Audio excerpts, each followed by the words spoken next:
नमस्कार सभी साथियों को स्वागत करता हूं सभी का इस YouTube चैनल पर जिसका नाम है स्टडी विद पीएन लोधा। साथियों, रीट एग्ज़ाम 2022 के लिए मनोविज्ञान का स्पेशल टेस्ट लेकर आया हूं। पूरे 30 प्रश्न आपको साइकोलॉजी के देखने को मिलेंगे और इस टेस्ट के जो प्रश्न हैं बिल्कुल इस प्रश्नों का पैटर्न बिल्कुल आपको चौंका देगा। साथियों, पूरे ही 30 प्रश्न हैं, स्पेशल क्वालिटी वाला पेपर है, तो वीडियो को पूरा ही देख करके जाइएगा। गलती की कोई गुंजाइश नहीं होगी। पूरे के पूरे 30 प्रश्नों के बिल्कुल सही एग्जैक्टली उत्तर बताने वाला हूँ। टारगेट है 22 प्रश्नों को सही करने का। तो साथियों, शुरू करते हैं आज के इस वीडियो को। लेवल 1 के लिए भी है और लेवल 2 के लिए भी है। वीडियो अच्छा लगे तो कम से कम 2 जगह शेयर वीडियो को जरूर करिएगा। साथियों, चलिए पहला प्रश्न देखेंगे। किशोरावस्था में संज्ञानात्मक विकास की विशेषता है। कार्यों की गति में वृद्धि, घनिष्ठ मित्रता में वृद्धि, सामाजिक जागरूकता में वृद्धि, तर्क के साथ समस्याओं के समाधान की योग्यता में वृद्धि। तो बताइए प्रश्न संख्या 1 में कौन सा विकल्प आपका सही रहेगा। देख लीजिए अच्छे से प्रश्न को और सही विकल्प का चुनाव करो साथियों। तो चलिए पहले क्वेश्चन का सही आंसर देखते हैं। कौन सा विकल्प आपका इसमें सही है। विकल्प नंबर 4, तर्क के साथ समस्याओं के समाधान की योग्यता में वृद्धि। क्योंकि समस्याओं का समाधान करना, तर्क देना, ये चीज़ें संज्ञानात्मक विकास में आती है। कार्यों की गति में वृद्धि जो है ये आपके संज्ञानात्मक में नहीं आती है, बल्कि ये तो पेशीय विकास कह दो या फिर शारीरिक विकास भी कह सकते हैं साथियों। घनिष्ठ मित्रता में वृद्धि और सामाजिक जागरूकता में वृद्धि दोनों ही सामाजिक विकास के अंतर्गत आते हैं, इसलिए ओनली चौथा ही विकल्प आपके प्रश्न नंबर 1 में सही है। नेक्स्ट देखते हैं प्रश्न नंबर 2 को। देखिएगा प्रश्न नंबर 2 है आपके, दमन का अर्थ है इच्छाओं को अचेतन मन में दबा देना, दुखों को अचेतन मन में दबा देना, विपरीत परिस्थिति आने पर वहां से भाग जाना और छोटे बच्चों की तरह रोना। तो जो दमन का अर्थ है प्रश्न संख्या 2 में, वो कौन से विकल्प में दे रखा है साथियों। सही उत्तर का अगर हम चुनाव करें तो जो दमन का सही अर्थ होता है, देखिए 2 चीज़ें होती है, दमन और शमन। नाम तो सुना होगा, दमन का तो सभी ने सुन रखा होगा। अगर शमन का नहीं सुना है तो इसका भी अर्थ जान लो आप। दमन का मतलब होता है अपनी इच्छाओं को अचेतन मन में दबा देना और शमन का अर्थ होता है अपने दुखों को अचेतन मन में दबा देना। दोनों ही अलग अलग चीज़ें हैं साथियों। हम 2 चीज़ों को बोलते हैं, 2 प्रकार की चीज़ों को। कौन कौन सी? एक तो वह चीज़ें जो हमें प्राप्त नहीं होती है और हमारी इच्छा है। जैसे हमारी इच्छा होती है कि भाई मेरे पास एक कार हो, ठीक है, लेकिन आप कार नहीं खरीद पा रहे हैं पैसे की कमी के कारण, तो उस चीज़ को कि चलो यार हम तो बाइक से ही काम चला लेंगे, तो आपने कार की इच्छा को कार लेने की इच्छा को दबा दिया, तो फिर क्या है साथियों, वो दमन है।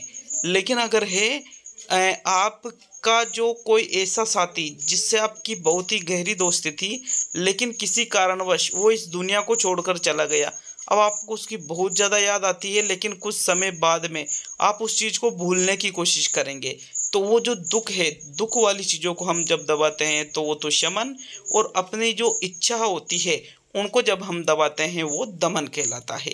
तो विकल्प 1 आपके दूसरे प्रश्न का सही उत्तर है। नेक्स्ट प्रश्न नंबर 3 की ओर बढ़ेंगे। तो साथियों प्रश्न नंबर 3 है आपके, तर्कना के संबंध में असत्य कथन है। तर्कना एक प्रकार का शैली चिंतन है। व्यक्ति तर्कना के माध्यम से चिंतन को क्रमबद्ध करता है। इसके माध्यम से व्यक्ति तर्क वितर्क करता है और समस्या समाधान के लिए व्यक्ति को तर्क की आवश्यकता होती है। तो देखो प्रश्न संख्या 3 में क्या पूछा जा रहा है, असत्य कथन तर्कना के बारे में। तो साथियों चौथा कथन क्या कह रहा है, समस्या समाधान के लिए व्यक्ति को तर्क की आवश्यकता होती है। बिल्कुल सही है, हम जब कोई समस्या समाधान करते हैं तो इसके लिए हमें तर्क की आवश्यकता होती है, ये तो सही है। इसके माध्यम से व्यक्ति तर्क वितर्क भी करते हैं, ये भी सही है। व्यक्ति तर्कना के माध्यम से चिंतन को क्रमबद्ध करता है, ये भी सही है। लेकिन जो प्रथम विकल्प है कि भाई तर्कना एक प्रकार का शैली चिंतन है, साथियों ये एक असत्य कथन है, क्योंकि तर्कना शैली चिंतन नहीं बल्कि वास्तविक चिंतन होता है। शैली चिंतन का संबंध तो किससे होता है, कल्पनाओं और इच्छाओं से, इसलिए प्रथम विकल्प आपके असत्य कथन रहेगा। तो प्रथम विकल्प आपके राइट आंसर है प्रश्न नंबर 3 में। तो चलिए आगे बढ़ेंगे प्रश्न संख्या 4 की ओर। प्रश्न संख्या 4 है, ये देखिएगा, किसको प्रशिक्षण द्वारा व्यवहार में संशोधन की प्रक्रिया माना गया है। शिक्षण, अधिगम, अभिप्रेरणा और निर्देश। तो भाई व्यवहार में संशोधन की प्रक्रिया, प्रशिक्षण और अभ्यास के कारण व्यवहार में जो परिवर्तन होते हैं उसको हम अधिगम के नाम से जानते हैं साथियों। विकल्प नंबर आपका 2 सही है प्रश्न नंबर 4 में। नेक्स्ट प्रश्न संख्या 5 पे आते हैं। तो 5वें क्वेश्चन को देख लेंगे। आपके प्रश्न संख्या 5, प्रत्येक अधिगमकर्ता एक समान रास्ते का अनुसरण करता है जिसको कहा जाता है रेखीय अभिकर्मित अनुदेशन, शाखीय अभिकर्मित अनुदेशन, रेखीय व शाखीय अभिकर्मित अनुदेशन और अवरोही अभिकर्मित अनुदेशन। तो 30 प्रश्नों में से 25 प्रश्न अगर आप कर देते हो साइकोलॉजी के इस टेस्ट में तो भैया आपका स्कोर बहुत ही अच्छा है। देखिए वह अभिकर्मित अनुदेशन का प्रकार जिसमें प्रत्येक अधिगमकर्ता, प्रत्येक सीखने वाला एक समान रास्ते का अनुसरण करे। तो एक समान रास्ता किसमें बताया जाता है? रेखीय अभिकर्मित अनुदेशन में बताया जाता है। विकल्प नंबर आपका 1 सही है प्रश्न नंबर 5 में। नेक्स्ट प्रश्न संख्या 6 पे आते हैं। देखते हैं प्रश्न नंबर 6 को। 6वां प्रश्न है, एक शिक्षिका अपने बच्चों को भ्रमण के लिए लेकर गई। वहां से लौटने के बाद छात्रों ने कितना ज्ञान अर्जन किया है इसके लिए उनका आकलन किया गया। तो यह कहलाएगा अधिगम के रूप में आकलन, अधिगम का आकलन, अधिगम के साथ आकलन और अधिगम हेतु आकलन। साथियों प्रश्न संख्या 6 में बताइएगा कौन सा विकल्प आपको 6ठे प्रश्न का सही उत्तर लग रहा है। तो देखिए 6ठे प्रश्न में क्या पूछा जा रहा है, राइट आंसर देख लेते हैं फिर इसको हम समझेंगे। तो प्रश्न संख्या 6 में जो सही उत्तर है साथियों वो रहेगा आपके विकल्प नंबर 2 अधिगम का आकलन। क्यों? क्योंकि शिक्षिका पहले तो बच्चों को भ्रमण कराने के लिए लेकर गई और बाद में वहाँ से जब वो लौटी तो कि जो हमने बच्चों को भ्रमण किया है, करवाया है, उसमें से बच्चों ने कितना ज्ञान अर्जित किया है, तो ये अधिगम का आकलन कहलाएगा। जो सीखा है उसका आकलन कहलाएगा। इसीलिए आपके दूसरा विकल्प प्रश्न 6 में सही है। नेक्स्ट प्रश्न 7वां देखते हैं। निम्न में से कौन सा कथन सही नहीं है? आवश्यकता बचपन की शारीरिक अवस्था नहीं है, अंतर्नोद आवश्यकता का मनोवैज्ञानिक परिणाम है, आवश्यकता व अंतर्नोद समान नहीं समानांतर है, और मूल प्रत्यय आंतरिक जैविक बल है। तो भैया सही कथन की अगर हम बात करें तो आपके विकल्प नंबर 1 जो है वो यहाँ सही कथन नहीं है। क्योंकि क्या पूछ रहा है? सही कथन नहीं है। कौन सा कथन सही नहीं है? देखो क्या कह रहा है प्रथम विकल्प, आवश्यकता बचपन की शारीरिक अवस्था नहीं है। भाई आवश्यकता बचपन की क्या सभी अवस्थाओं की विशेषता होती है शारीरिक, इसलिए प्रथम विकल्प सही है आपका आंसर। बाकी दूसरा, तीसरा, जो चौथा विकल्प है ये कथन क्या है? सही है साथियों। और आपको क्या देखना था? सही नहीं है। तो चलिए आगे बढ़ेंगे प्रश्न संख्या 8 पर। 8वें क्वेश्चन को देख लेते हैं। आपके प्रश्न संख्या 8 क्या पूछा जा रहा है आपसे प्रश्न नंबर 8 में, ये देखिएगा। अभिप्रेरणा के संदर्भ में सही क्रम इंगित कीजिए। आवश्यकता, प्रोत्साहन, उपलब्धि, प्रोत्साहन, आवश्यकता, परिणोद, आवश्यकता, परिणोद, प्रोत्साहन, आवश्यकता, परिणोद और उपलब्धि। तो यहाँ पर अगर हम देखें अभिप्रेरणा के बारे में तो अभिप्रेरणा किस प्रकार चलती है साथियों? सबसे पहले इसमें आती है आवश्यकता। आवश्यकता के बाद में इसमें परिणोद आता है, मतलब जो हमें उद्दीपक की तरफ ले जाता है जिसके लिए हम क्रिया करते हैं, तो ये परिणोद है। इसके बाद में उपलब्धि नहीं होता है, प्रोत्साहन होता है। प्रोत्साहन के दो या फिर लक्ष्य भी इसको कहा जाता है साथियों। उपलब्धि अभिप्रेरणा का तत्व या घटक नहीं होता है, इसलिए चौथा विकल्प गलत है, पहला विकल्प गलत है, दूसरे में तो क्रम ही गलत दे दिया। थर्ड विकल्प आपके आंसर रहेगा प्रश्न नंबर 8 में। तो चलिए आगे बढ़ेंगे प्रश्न संख्या 9 पर। 9वां क्वेश्चन देखेंगे साथियों। आपके प्रश्न संख्या 9 है, इनमें से कौन बाल विकास के सिद्धांतों के संबंध में असत्य है? असत्य कथन देखना है साथियों। विकास परिपक्वता और अधिगम पर निर्भर करता है, विकास विशिष्टता से सामान्यता की ओर बढ़ता है, विकास सरलता से जटिलता की ओर बढ़ता है, और विकास ऊंचे से नीचे की ओर बढ़ता है। तो साथियों प्रश्न संख्या 9 की अगर हम बात करें, बाल विकास के जो सिद्धांत है इसमें बताया गया है कि विकास परिपक्वता और अधिगम पर निर्भर करता है, विकास ऊंचे से नीचे की ओर जाता है, विकास सरलता से जटिलता की ओर बढ़ता है। लेकिन यहाँ पर जो दूसरा विकल्प है विकास विशिष्टता से सामान्यता की ओर बढ़ता है, तो ये कथन यहाँ पर क्या है साथियों? गलत है। क्योंकि विकास, तो इस प्रकार से प्रश्न संख्या 9 में जो दूसरा विकल्प है ये विकास के सिद्धांतों के संबंध में एक असत्य कथन है।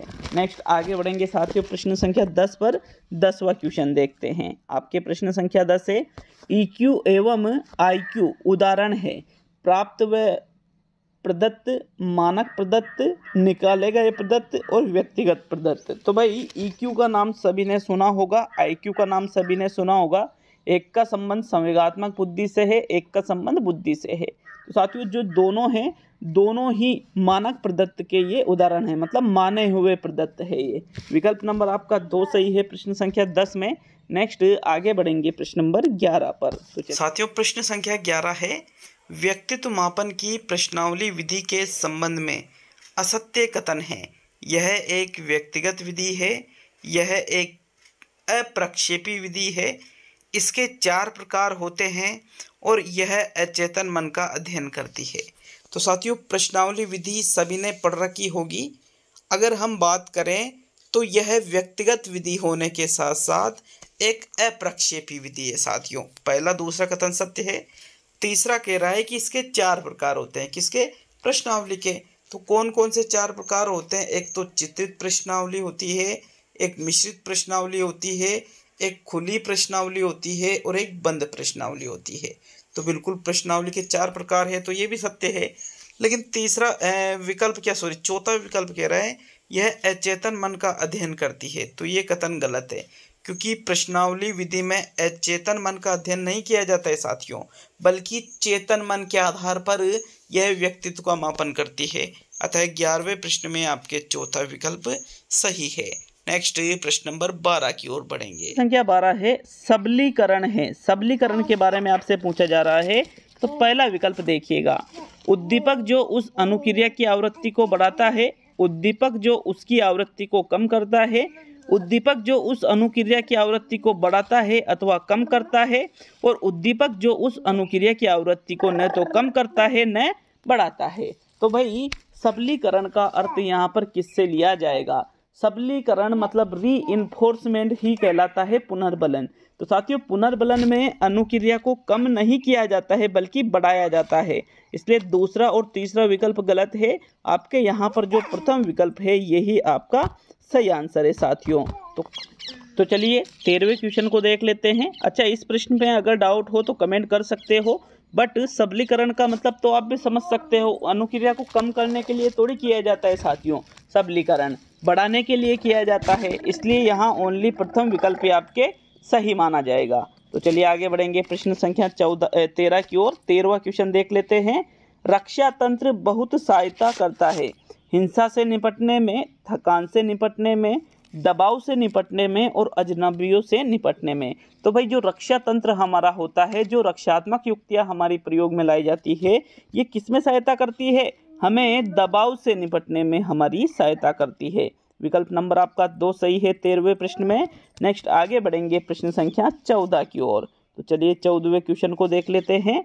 दिवा स्वप्न, डे ड्रीमिंग जिसको हम कहते हैं, फैंटेसी के दो, दिवा स्वप्न के दो, कल्पना अंतरण, मन तरंग एक ही चीज है, की प्रवृत्ति अत्यधिक पाई जाती है अपराधी बालकों में, सामान्य बालक में, बहिर्मुखी बालकों में और रचनात्मक बालक में। तो साथियों जो दिवा स्वप्न की प्रवृत्ति है, डे ड्रीमिंग जिसको हम कहते हैं, ये सबसे ज़्यादा किन बालकों में पाई जाती है? जो अपराधी प्रवृत्ति के बालक होते हैं, क्योंकि वो डे ड्रीमिंग दिन में ऐसे ऐसे सपने देखते हैं, ठीक है, मतलब ऐसे ऐसे सपने जो उनको अपराध करने पर विवश कर देते हैं। जो अपराधी प्रवृत्ति के बालक होते हैं, ज़्यादातर ये प्रवृत्ति उन बालकों में ही पाई जाती है।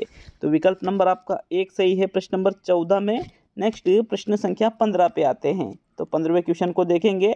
निम्न में से किस लक्षण को सीखने के लक्षण के रूप में नहीं माना जा सकता है?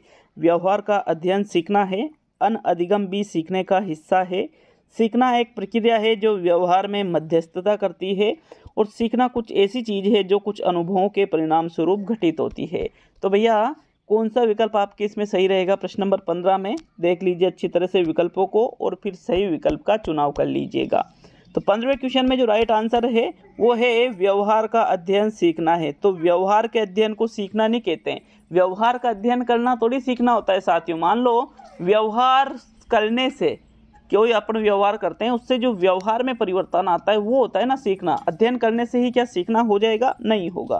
तो प्रथम विकल्प आपके प्रश्न 15 में सही है। नेक्स्ट प्रश्न नंबर 16। तो चलिए आगे बढ़ते हैं 16वें क्वेश्चन की ओर। आपके प्रश्न संख्या 16 आपसे क्या पूछ रहा है, देखिएगा। हल का सिद्धांत किस प्रक्रिया से संबंधित है? सीखने की व्याख्या से, सीखने की व्याख्या के सबलीकरण से, ध्येय कर्मारोह से और सीखने की पुनर्व्याख्या से। तो भाई हल ने कौन सा सिद्धांत दिया है साथियों? सबलीकरण वाला सिद्धांत दिया है। स्किनर ने क्रिया प्रसूत अनुबंधन वाला दिया है। तो यहाँ पर आपका जो विकल्प नंबर 2 है ये आपके 16वें क्वेश्चन में सही आंसर है। तो चलिए अब हम आगे बढ़ते हैं प्रश्न संख्या 17 की ओर। 17वें क्वेश्चन को देख लेते हैं साथियों। आपके यहाँ कौन सा विकल्प सही है? दूसरा विकल्प सही है, सीखने की व्याख्या।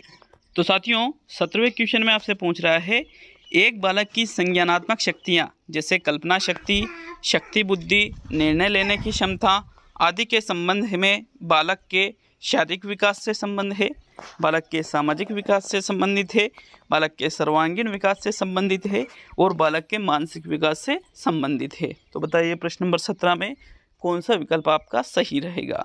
तो इसमें कुछ चीज़ें दे रखी है जिसके माध्यम से हम इस क्वेश्चन का आंसर आसानी से निकाल सकते हैं, क्योंकि संज्ञानात्मक शक्ति, कल्पना शक्ति, निर्णय लेना, तो साथियों ये सामाजिक शारीरिक सर्वांगीण नहीं बल्कि ये मानसिक विकास से संबंधित है।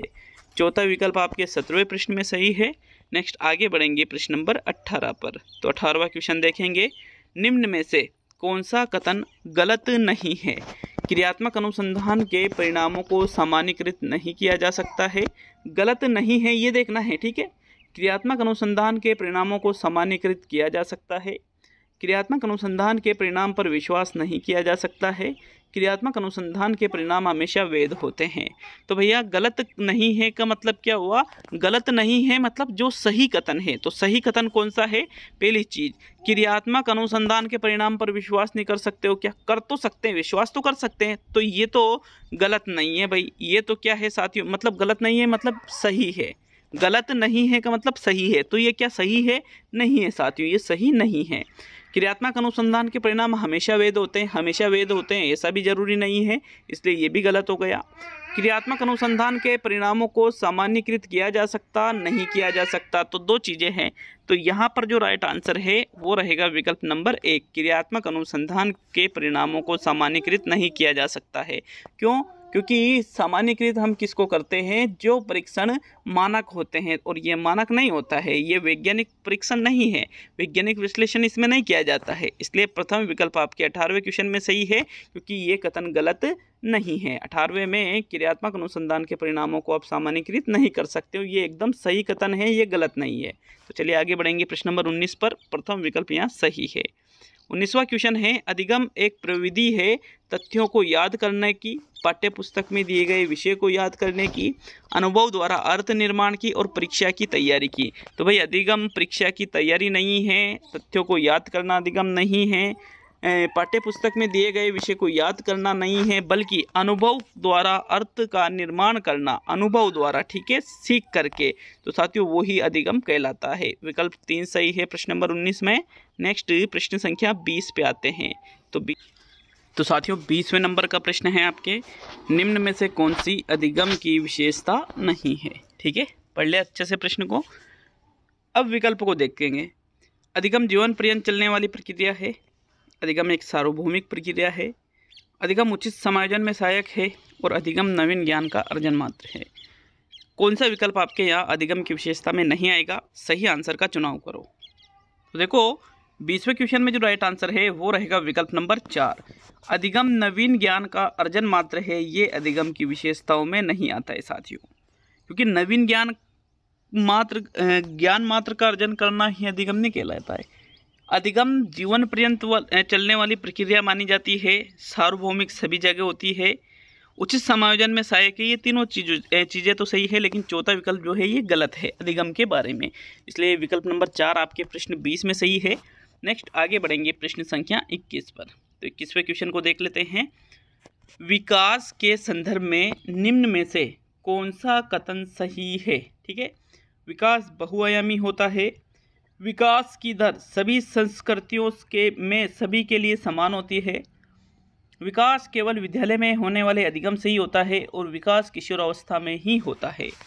तो सही कथन की बात करें विकास के संदर्भ में, कौन सा कथन आपको सही लग रहा है 21वें प्रश्न में? साथियों, राइट आंसर है विकल्प नंबर 1, विकास बहुआयामी होते हैं। ये विकल्प आपका विकास के बारे में बिल्कुल सही है, लेकिन बाकी के जो 3 विकल्प है, दूसरा क्या कह रहा है, विकास की दर सभी संस्कृतियों में सभी के लिए समान होती है, तो गलत है। ये अलग अलग संस्कृतियों में विकास की दर अलग अलग होती है, इसलिए ये आपके गलत हो गया। विकास केवल विद्यालय में होने वाले अधिगम से ही होता है, तो विद्यालय एवं विद्यालय के बाहर दोनों चीज़ें आ जाती है इसमें, ये भी गलत हो गया। विकास किशोर अवस्था में ही होता है, तो बाल्यावस्था, शैशवावस्था, प्रौढ़ावस्था इनमें भी तो होता है साथियों, इसलिए ये भी गलत हो गया। तो ओनली प्रथम विकल्प आपके 21वें में सही है। नेक्स्ट प्रश्न संख्या 22 को देखेंगे। निम्न में से कौन सी विशेषता आंतरिक रूप से अभिप्रेरित बच्चों के लिए सही नहीं है? उन्हें कार्य करने में आनंद आता है, वे कार्य करते समय उच्च स्तर की ऊर्जा प्रदर्शित करते हैं, वे चुनौती भरे कार्यों को पसंद करते हैं और वे हमेशा सफल होते हैं। तो जो बच्चा आंतरिक रूप से अभिप्रेरित है, तो बिल्कुल उसे कार्य करने में आनंद आएगा जिस कार्य को वो कर रहा है। वो कार्य करते समय भी उच्च स्तर की ऊर्जा प्रदर्शित करते हैं, मतलब ऐसा नहीं लगता है कि थके थके से है, ऐसा नहीं लगता है। जो आंतरिक रूप से अभिप्रेरित होते हैं, चुनौती भरे कार्य को पसंद वो करते हैं करना, लेकिन वे हमेशा सफल होते हैं, ऐसा जरूरी नहीं है। अभिप्रेरित होने के बाद में भी असफलता मिल जाती है कई बार, भले ही हम आंतरिक रूप से अभिप्रेरित है। ठीक है, हमेशा ये गलत आ गया ना, वे सफल होते हैं, सफल तो होते हैं, लेकिन हमेशा ये शब्द गलत है, इसलिए चौथा विकल्प आपके प्रश्न 22 में सही है साथियों। ठीक है, अब हम आगे बढ़ेंगे प्रश्न संख्या 23 पर। तो 23वां क्वेश्चन देख लेते हैं, आपके प्रश्न नंबर 23। अशिक्षित व्यक्तियों की मानसिक योग्यता को मापने के लिए कौन सा बुद्धि परीक्षण का उपयोग किया जाता है? क्रियात्मक बुद्धि परीक्षण, शाब्दिक बुद्धि परीक्षण, संस्कृति युक्त परीक्षण और सामाजिक परीक्षण। तो जो अशिक्षित व्यक्ति होते हैं, अशिक्षित मतलब बिना पढ़े लिखे, ठीक है, अब इनकी मानसिक योग्यता को मापना है। भाई मानसिक योग्यता, सामाजिक योग्यता, नैतिक योग्यता, शारीरिक योग्यता, अलग अलग क्षेत्र की अलग अलग योग्यताएं होती है। तो इसके लिए हम कौन से बुद्धि परीक्षणों का उपयोग करेंगे? क्रियात्मक बुद्धि परीक्षण का, क्योंकि साथियों शाब्दिक बुद्धि परीक्षण तो शिक्षित व्यक्तियों के लिए होते हैं और यहाँ पूछा क्या है? अशिक्षित व्यक्ति, इसलिए प्रथम विकल्प 23 में सही है। कौन सा? प्रथम विकल्प साथियों। तो चलिए आगे बढ़ेंगे, प्रश्न नंबर 24 पर 24वां क्वेश्चन देखेंगे। वह कथन जो वैयक्तिक भिन्नता के संदर्भ में सत्य नहीं है वह है, व्यक्ति विशेष प्रकार से भिन्न होते हैं, व्यक्ति विशेष कोटि से भिन्न होते हैं, व्यक्ति विशेष प्रकार व विशेष कोटि से भिन्न होते हैं, और व्यक्ति न तो विशेष प्रकार से भिन्न होता है और न विशेष कोटि से। तो भाई वैयक्तिक विभिन्नता के बारे में जो सत्य कथन नहीं है वो है आपके विकल्प नंबर 4, व्यक्ति न तो विशेष प्रकार से भिन्न होता है और न ही विशेष कोटि से। ये एक सत्य कथन नहीं है, ये कैसा कथन है? असत्य कथन है साथियों, क्योंकि भिन्नता तो पाई जाती है। तो चौथा विकल्प आपके प्रश्न 24 में सही है। नेक्स्ट आगे बढ़ेंगे प्रश्न संख्या 25 की ओर। तो 25वां क्वेश्चन देख लेते हैं। अहम निर्देशित होता है सुख के सिद्धांत द्वारा, वास्तविकता के सिद्धांत द्वारा, आदर्शवादी सिद्धांत द्वारा और सामान्य सिद्धांत द्वारा। तो भाई id, ego, super ego. Id मतलब इदम, ईगो मतलब अहम, सुपर ईगो मतलब परम अहम।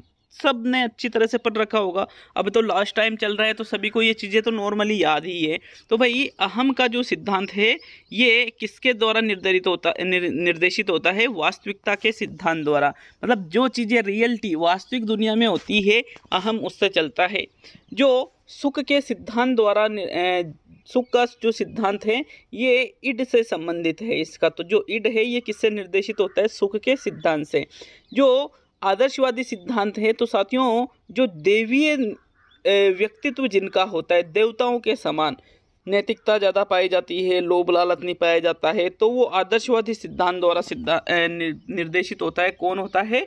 Super ego. विकल्प आपका 2 सही है 25वें में। नेक्स्ट प्रश्न नंबर देखिए 26 को मेस्लो का संबंध है।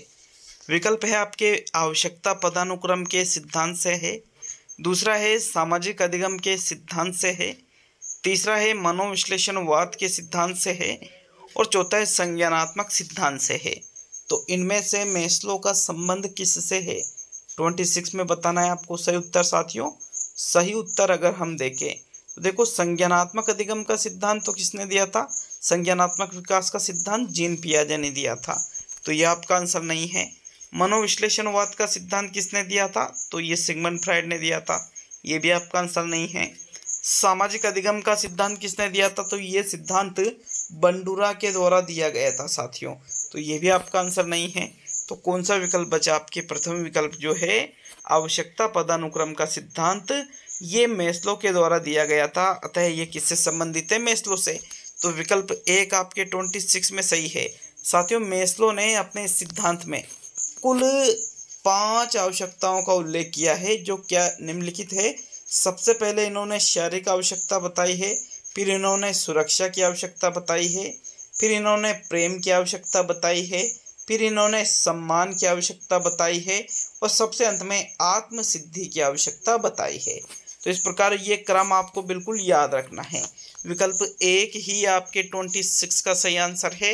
नेक्स्ट प्रश्न नंबर 27 की ओर बढ़ेंगे। चेतन मन है, इसमें प्रयुक्त व्यूह रचनाएं जो अहम जो हमारा होता है वास्तविकता वाला, इसको दुश्चिंता से बचाती है। तो साथियों इसको रक्षात्मक युक्तियां कहा जाता है, या रक्षात्मक यांत्रिकता भी आप इसको कह सकते हो। प्रथम विकल्प आपके 27वें प्रश्न में सही रहेगा। नेक्स्ट आगे बढ़ेंगे प्रश्न नंबर 28 पर 28वां क्वेश्चन। बुद्धि है सामर्थ्यों का एक समुच्चय है, एक अकेला और जातीय विचार है, दूसरों के अनुकरण करने की योग्यता है और एक विशिष्ट योग्यता है। तो भाई बुद्धि का मतलब किससे लिया जाएगा? एक अकेला और जातीय विचार तो नहीं होता है, दूसरों से अनुकरण करने की योग्यता ही बुद्धि नहीं कहलाती, और भी चीज़ें होती है बुद्धि में। सामर्थ्यों का एक समुच्चय सही रहेगा साथियों। सामर्थ्य मतलब जिसमें अलग अलग क्षमताएं होती है, बुद्धि उनका एक सेट है, समुच्चय है। अलग अलग जब व्यक्ति के सामने अलग अलग क्षेत्र से प्रॉब्लम आती है, तो जिस क्षेत्र से संबंधित बुद्धि व्यक्ति में होती है, जिस क्षेत्र से संबंधित समस्या है उससे संबंधित बुद्धि जागृत होकर व्यक्ति को समाधान दिला देती है। तो ये सामर्थ्यों का एक समुच्चय मानी जाएगी। विकल्प 1 सही है 28वें क्वेश्चन में। सेकंड लास्ट मतलब 29वां क्वेश्चन। एडवर्ड डी बोनो ने गिलफोर्ड के अपसारी चिंतन के संप्रत्यय को क्या नाम दिया है? पार्श्विक चिंतन, उदर्ग चिंतन, क्षैतिज चिंतन और बहुत सांस्कृतिक चिंतन। तो अपसारी चिंतन का मतलब सृजनात्मकता से लिया जाता है, नवीनता, मौलिकता इत्यादि। साथियों गिलफोर्ड ने जो अपना सिद्धांत दिया था संक्रिया उत्पाद का सिद्धांत, उसमें जो अपसारी चिंतन है, तो इसका संबंध एडवर्ड डी बोनो ने किससे बताया है? पार्श्विक चिंतन से। विकल्प नंबर आपका 1 सही है प्रश्न संख्या 29 में। अब आज का अंतिम और 30वां क्वेश्चन। देखो पार्श्विक चिंतन का संबंध मतलब किससे है? अपसारी चिंतन से है या सृजनात्मक चिंतन, दोनों ही एक चीज ही है। तो ओनली प्रथम विकल्प ही 29वें में सही है। अंतिम और 30वां क्वेश्चन। जिस प्रश्न पे डाउट हो कमेंट कर सकते हो। हिंदी के पेपर में मेरे हिसाब से कोई मिस्टेक नहीं है साथियों। हाँ वो जो षडनन वाला है उसमें एक हलंत लगाना थोड़ा हो गया था, टाइपिंग मिस्टेक वो हुई थी, तो इसके लिए मैं माफ़ी चाहता हूँ, उसमें सुधार कर सकते हो। बाकी और किसी भी प्रश्न में कोई मिस्टेक नहीं है। तो चलिए अंतिम और 30वां क्वेश्चन देख लेते हैं। 30वां क्वेश्चन। चिंतन की विशेषता नहीं है, यह उच्च संज्ञानात्मक प्रक्रिया है, मानसिक क्रिया का ज्ञानात्मक पहलू है, उद्दीपक अनुक्रिया के मध्यस्थ प्रक्रिया है और ज्ञान की पहली सीढ़ी है। तो बताइएगा चिंतन की विशेषता इनमें से कौन सी नहीं है? राइट आंसर आपके रहेगा 30वें क्वेश्चन में। चिंतन उच्च संज्ञानात्मक प्रक्रिया मानी जाती है, मानसिक क्रिया का ज्ञानात्मक पहलू माना जाता है, उद्दीपक अनुक्रिया के मध्यस्थ प्रक्रिया है, लेकिन ज्ञान की पहली सीढ़ी साथियों चिंतन नहीं है, बल्कि ज्ञान की पहली सीढ़ी तो क्या है? संवेदना को माना जाता है। किसको माना जाता है? संवेदना को। इसलिए जो चौथा विकल्प आपके है ये चिंतन की विशेषता में नहीं आएगा। तो विकल्प नंबर आपका जो 4 है ये आपका सही आंसर रहेगा प्रश्न संख्या 30 में। तो ये आज साइकोलॉजी का टेस्ट नंबर 39 हमने कर लिया है। वीडियो कैसा लगा कमेंट करके जाइएगा। कितने क्वेश्चन सही हुए हैं कमेंट करके जाइएगा, और डाउट वाले प्रश्न पे भी कमेंट करके जाइएगा साथियों। शाम को आपके 3 से 4 के बीच में वापस पर्यावरण का टेस्ट आना ही आना है। कल इसलिए नहीं आया था क्योंकि मेगा टेस्ट कल डाला था 150 वाला, तो इसलिए मैंने पर्यावरण का टेस्ट नहीं डाला फिर। तो मिलते हैं अब अगले वीडियो में पर्यावरण